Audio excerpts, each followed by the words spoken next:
الحمد لله رب العالمين والصلاة والسلام على سيد الأنبياء والمرسلين وعلى آله وصحبه وبارك وسلم تسليما كثيرا أما بعد فأعوذ بالله من الشيطان الرجيم بسم الله الرحمن الرحيم لن ينال الله لحومها ولا دماؤها ولكن يناله التقوى منكم وقال النبي صلى الله عليه وسلم الشوق مركبي او کما قال رسول اللہ صلی اللہ علیہ وسلم۔ عزیز دوستو، آنے والے ایام اپنے آپ کو اللہ کے سامنے اپنے اندرونی جذبات کو قربان کرنے کے ہیں، اس لیے کہ یہ آنے والا ہمیشہ ہر سال یہ مہینہ مجھے اور آپ کو ایک باپ کی بڑی عظیم قربانی کو یاد دلاتا ہے۔ 80 سال کا بوڑھا اپنے چھوٹے معصوم بچے کو، جو کہ بچہ اپنے باپ کے کام میں ہاتھ بٹانے کے لیے تیار ہو چکا ہے، اس بیٹے کو اللہ کے نام پہ قربان کرنے کے لیے آب و گیا میدان میں اپنے بچے کو لے کے نکلتا ہے۔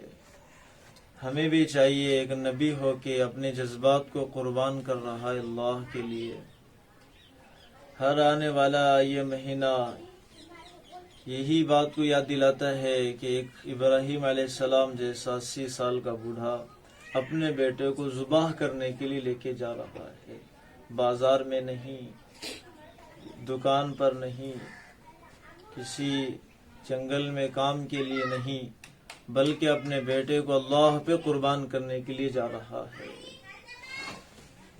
جب تک اندرونی جذبات اللہ کے لیے قربان نہیں ہوتے، انسان اللہ کے پاس اللہ کا نہیں بن سکتا ہے۔ ابراہیم علیہ السلام کو اللہ نے اپنا خلیل یعنی دوست بنایا تھا۔ وَإِبْرَاهِيمَ خَلِيلًا، ابراہیم میرا دوست ہے۔ دوست سے قربانی لیا کرتا ہے، اسے آزمائش میں ڈالتا ہے۔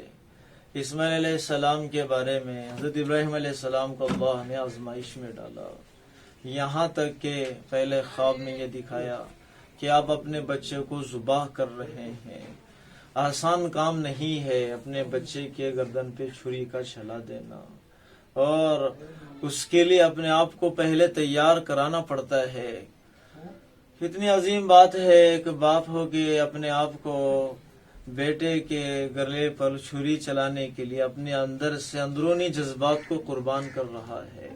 80 سال کی عمر میں بیٹا ملنے پر کتنی قدر ہوتی ہے، جب آدمی بوڑھا ہو جاتا ہے اور اس عمر میں اس کو اولاد ملتی ہے، اس کی زیادہ قیمت ہوتی ہے، چونکہ وہ بڑھاپے میں سہارا بننے کے لیے تیار ہو چکا ہوتا ہے۔ لیکن دوسرے دن خواب دیکھا اپنے وہی کہ بچے کو ذبح کر رہے ہیں۔ فی المنام انی اصبحک فانظر ماذا تری قال یا ابت افعل ما تؤمر ستجدنی انشاءاللہ من الصابرین، کہ بیٹا میں اپنے خواب میں دیکھ رہا ہوں، میں تجھے ذبح کر رہا ہوں۔ ایسی قربانی نہ زمین نے کبھی دیکھی، نہ آسمان کے سورج کی روشنی کبھی ایسے قربانی کی پر پڑی ہے۔ خود ابراہیم علیہ السلام کا فرمان ہے، میں تیسرے دن اپنے بچے کو لے کر، اس لیے عزیز دوستو اندرونی اللہ نے قرآن میں بھی کہا کہ لن ینال اللہ لحومها، مجھے نہ تمہارے خون کی ضرورت ہے نہ تمہارے گوشت کی ضرورت ہے، وَلَكِنْ يَنَالُهُ التَّقْوَى مِنْكُمْ، میں دیکھنا چاہتا ہوں تم میں سے متقی کون ہے، پرہیزگار کون ہے۔ اور اپنے جذبات کو، اور ہمارا اکثر پیسہ فضول خرچ ہوتا ہے، لیکن کبھی ابراہیم علیہ السلام کی سنت کو زندہ کرنے کے لیے ایسا بھی تو نہیں تھا کہ ابراہیم علیہ السلام نے اپنے بیٹے کو ذبح کیا، اور مجھے اور آپ سے یہ بھی نہیں کہا جا رہا کہ اپنی اولادوں کو ذبح کرو، یا اپنے بھائی بہن کو ذبح کرو، یا اپنے خاندان کے کسی محبوب اور پسندیدہ بچے کو ذبح کرو۔ اللہ ہم سے یہ مطالبہ کر رہے ہیں، ہم تو تمہاری نیتوں کو دیکھنا چاہتے ہیں۔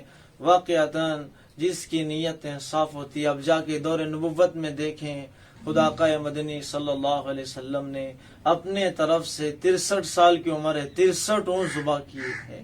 باقی حضرت علی رضی اللہ عنہ سے فرمایا علی آپ ذبح کرنا۔ اور دور نبوت میں صحابہ کا حال دیکھیں، اپنے آپ کو صحابہ تیار کرتے تھے، جانور کو لے جایا کرتے تھے، ہدی کے طور پہ اسے بھگاتے، اور اس کے پیٹھ کے اوپر کا حصہ زخمی کرتے. واقعہ نقل فرمایا ایک شخص یمن سے حج کے لیے نکلا، اس کے پاس قربانی کے لیے کچھ نہیں تھا، تو اس نے عرفات کے میدان میں عرفہ کیا، پھر مینا پہنچا، پھر وہاں پر اس نے اللہ سے دعا مانگی، یا اللہ میں نے پیدل سفر کیے ہیں، میرے 2 پیر نہیں تھے، میں رینگتے رینگتے کعبے تک پہنچا ہوں، سواری بھی نہیں ہے، اور میرے پاس سارے لوگوں کو میں دیکھ رہا ہوں کہ وہ اپنی طرف سے کوئی اونٹ ذبح کرتا ہے، کوئی گھوڑا ذبح کر رہا ہے، کوئی بکرا ذبح کر رہا ہے، میرے پاس ذبح کرنے کے لیے سوائے میری جان کے اور کچھ نہیں ہے. اللہ تعالیٰ سے یہ کہنے لگا. سارے لوگ جمع ہوئے، دیکھنے لگے کون شخص ہے جو اللہ سے باتیں کر رہا ہے. لوگوں نے جا کے امام مالک رحمت اللہ علیہ سے فرمایا. امام مالک رحمت اللہ علیہ آئے، فرمایا بھائی کیا بات ہے؟ تو کہا ایک شخص ہے وہ اللہ سے باتیں کر رہا ہے. آپ اس کے قریب گئے اور آپ نے جب دیکھا تو وہ اللہ سے یہ کہہ رہا تھا، یا اللہ سب بکرا ذبح کر رہے، کوئی گائے ذبح کر رہا، کوئی اونٹ ذبح کر رہا، میرے پاس ذبح کرنے کے لیے کچھ نہیں ہے. ایک چیز ہے جو تو نے دی ہے، آج میری جان تو لے لے، یہی میرے پاس قربان کرنے کے لیے بچی ہوئی ہے. سارے لوگوں نے اپنی آنکھوں سے دیکھا، فوراً اس کی جان نکلی اور وہیں اس کا انتقال ہوا ہے. ایسے لوگ گزرے ہیں جنہیں کچھ نہیں ملا، وہ اپنی جانوں کو اللہ کے حوالے کیا ہے.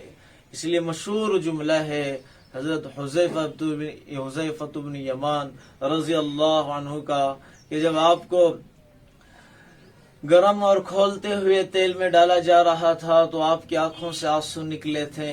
پوچھنے پہ فرمایا تھا یہ جذبہ مومن کا ہوتا ہے، اندرونی افکار و خیالات اور اندرونی جذبات یہ مومن کے ہوتے ہیں. ہوتا کچھ نہیں اس کے پاس، لیکن وہ اپنے اللہ سے سب کچھ لے لیتا ہے. رونے پر پوچھا یمن کے بادشاہ نے تم رو کیوں رہے ہیں؟ تو اس نے یہ فرمایا تھا، حضرت حذیفہ رضی اللہ عنہ نے یہ فرمایا تھا میں رو اس لیے رہا ہوں کہ میرے پاس ایک جان ہے، اگر 100 جانیں بھی ہوتی تو ایک ایک کر کے اسے قربان کر دیتا. یا پھر جسم پہ جتنے بال ہے اتنے بالوں کے برابر میرے پاس جان ہوتی تو میں ایک ایک کر کے اللہ کے پاس قربان کر دیتا.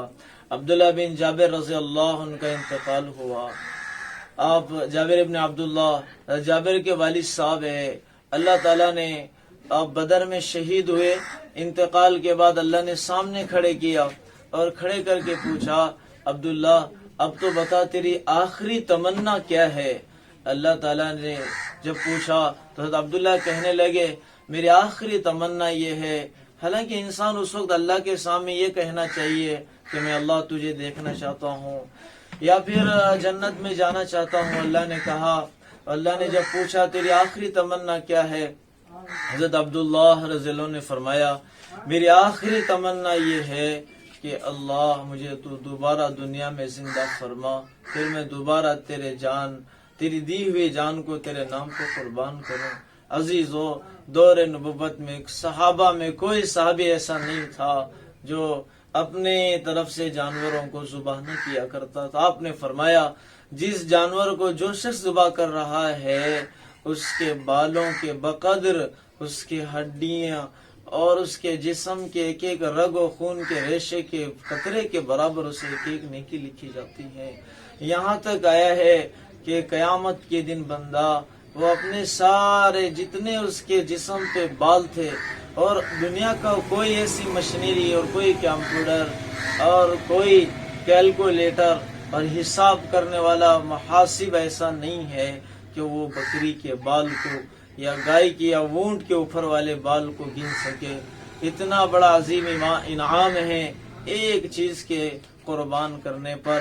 دوسری جگہ آپ صلی اللہ علیہ وسلم نے ارشاد فرمایا جس کے اوپر قربانی واجب ہے اور وہ قربانی نہیں کر رہا ہے تو ہماری عیدگاہ میں نہ آئے، چاہے وہ عیسائی ہو کر مرے یا یہودی ہو کر مرے.